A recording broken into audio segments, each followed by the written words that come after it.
Since the beginning of time, man has looked to the sky, envying the freedom of the birds and insatiably curious of the boundless space above him.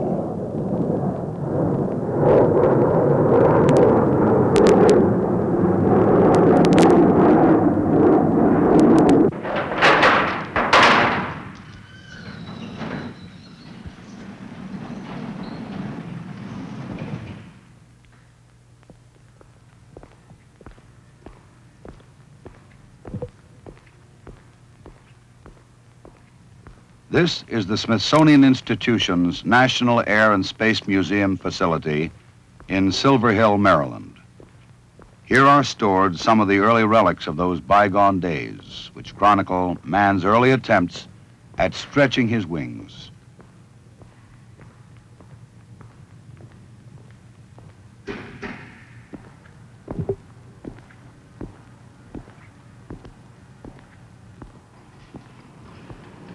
Here, craftsmen painstakingly restore these relics of the past. During the past few years, in cooperation with the Navy, this plane has been completely overhauled, all in accordance with the original specifications and drawings. When the restoration is completed, she will be transported to the mall in Washington, D.C. for celebration of the 50th anniversary of her historic flight.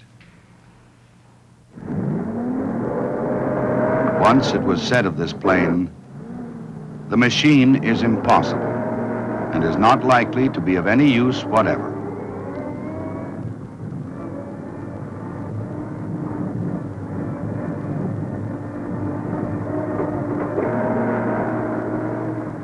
With America's entry into the First World War, an airplane was conceived to fight in that great conflict, but she won her laurels after the war was ended. This plane was a pathfinder for future air travel across the Atlantic. Truly a pioneer, which ushered in a new era in aviation.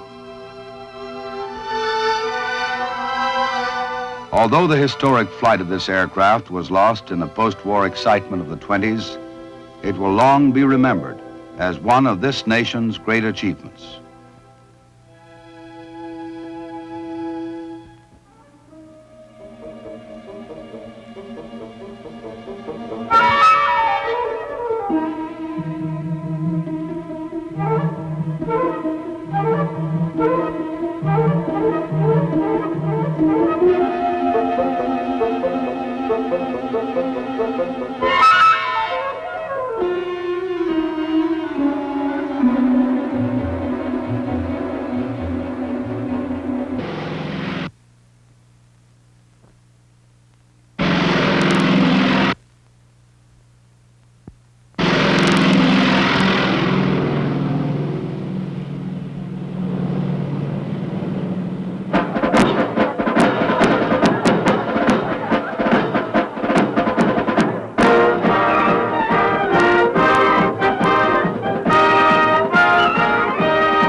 This is the NC-4, not the sleekest of aircraft. Someone recently complained to the Washington Post that she uglifies them all. The man in charge of the 1st Transatlantic Group, Commander John Towers, said he thought the design rather queer. But what is beauty? To aviators, successful performance is beauty, particularly when that performance has never been done before. We might dispute its beauty, but not its performance, nor that of its courageous and determined crew. Those who have had a chance to see the interior construction of these wings, these control surfaces, have seen the most beautiful craftsmanship in featherweight woods, high strength and elasticity in pieces as light as a violinist's bow. This airplane, the NC-4, was the first airplane of any nation to fly across any ocean. The flight of the NC-4, N is for Navy, C is for Curtiss, is not entirely unlike the voyage of Columbus or even the flight of the astronauts around the moon. Men reaching for a new horizon, doing something never done before.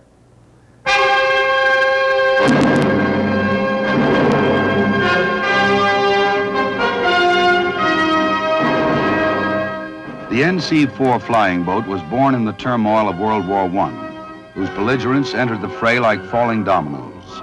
It was a war won by the side that held out the longest and developed the best technology.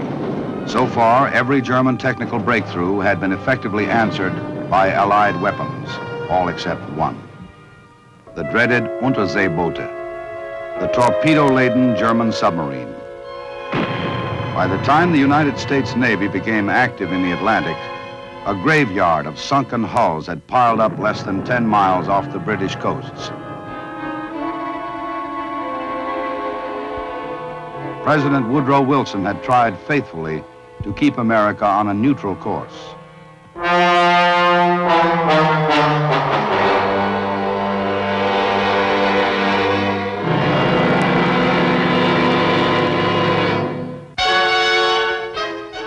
It was the dawning of the 20th century that man learned to fly, and a few short years later, he would learn deadly ways of using the flying machine. Glenn Curtiss was the tireless inventor and aviator who worked with the Navy and came up with designs for the Navy Curtiss Nancy's, an anti-submarine seaplane of unprecedented size, one that would put the Kaiser's prowling wolf pack on the run.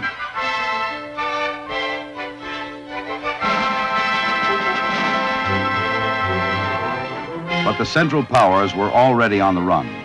After the Marne, Bellewood, Verdun, on November 11th, 1918, all guns fell silent on the Western Front. Armistice, 1918. The world had been saved for democracy. Swords were to be beaten into plowshares. With victory over the Axis, America immediately began dismantling its war industries, and the great anti-submarine seaplane was no longer earmarked for combat. But Secretary of the Navy Daniels ruled that the Navy Curtiss flying boats still had a part of their mission to fulfill, the winning of the Atlantic. Factories throughout Eastern America worked overtime to produce parts for the mightiest aircraft of the day. There were Liberty motors from Detroit, Oak propellers from Washington, wings and tail surfaces from the heart of downtown Manhattan, a wingspan of 126 feet and an overall length of 68 feet. 4 Liberty motors pushing and pulling 1,600 horses. 50 years ago, May the 8th, Lieutenant Commander Albert Cushing Reed and a crew of 5 left Rockaway Naval Air Station, Long Island, in the NC-4 with 2 sister flying boats. NC-1 commanded by Lieutenant Commander Pat Bellinger, NC-3, the flagship of the division, commanded by Commander Towers. Months of planning and hard work. It was just after 7 in the morning when Navy workmen rolled 3 airplanes over beachfront rails into the water. As the few on hand watched, the giant machines, one by one, began their incredible journey. Many different routes had been considered for the flight. The British, who were competing with the Americans to be the first to cross the Atlantic, were planning to fly directly from Newfoundland to Ireland, a distance of some 1,900 miles. The way chosen by the Americans consisted of several hops along the Great Circle route. The first leg of the trip would be from Rockaway, New York to Halifax, Nova Scotia. From there, they would fly to Trepassey Bay in Newfoundland. Trepassey Bay would be the last port of call along North American shores. And then they all took off together for the Azores. They started out at night, flew all night, and the next morning, when they were meant to spot the Azores, the fog was terribly heavy. And it was only through a combination of skill, and I think they all admit there was some luck involved too, that they spotted through a break in the clouds the Azores. The Azores, volcanic dots on the map. End of the 1,300-mile first leg across the Atlantic.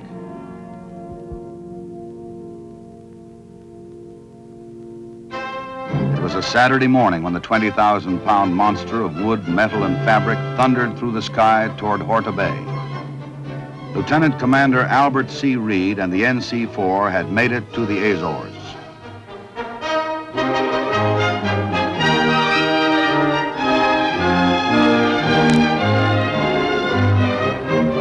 During the 1,300-mile flight, the Navy had provided 68 destroyers along the flight path. Star shells and searchlights were the guides by night, and smoke trails were followed during the day. The trip had taken 16 hours and 49 minutes and covered the span between the Old World and the New. It was May 17, 1919. Reed had made it. The other two were not so fortunate. Commander John Towers in the NC-3 ran into fog 205 miles west of the Azores. He was forced to land at sea and the plane was badly damaged. It could no longer fly. Sailing backwards with his men acting as ballast, Towers refused any help and finished the crossing on his own. The NC-1 also landed at sea. The plane sank, however, and the crew was rescued by a passing freighter. Although Towers was the commander of the expedition, Secretary Daniels stood fast in his conviction that Reed should continue as the sole commander of the NC-4.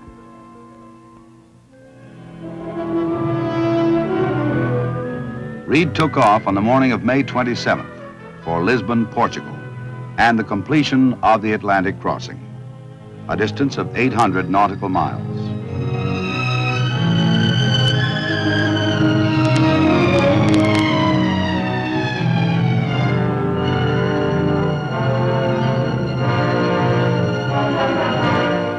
Lisbon, Portugal, May 27, 1919. For the first time, an aircraft had flown from the American continent to a European shore. Reed radioed back home, "We are safely across the pond. The job is finished." It was an epic journey, enlisting thousands of men and an ocean chain of ships, but soon it was all but forgotten, eclipsed by later milestone flights. In June 1919, Alcock and Brown flew the first non-stop crossing of the Atlantic. Within 8 years, Charles Lindbergh would fly the Atlantic alone. But the first men to fly the Atlantic were the pioneer naval aviators aboard the NC-4. The sole surviving crew member of the NC-4, Chief Aviation Machinist Mate Eugene S. Rhodes, is here today.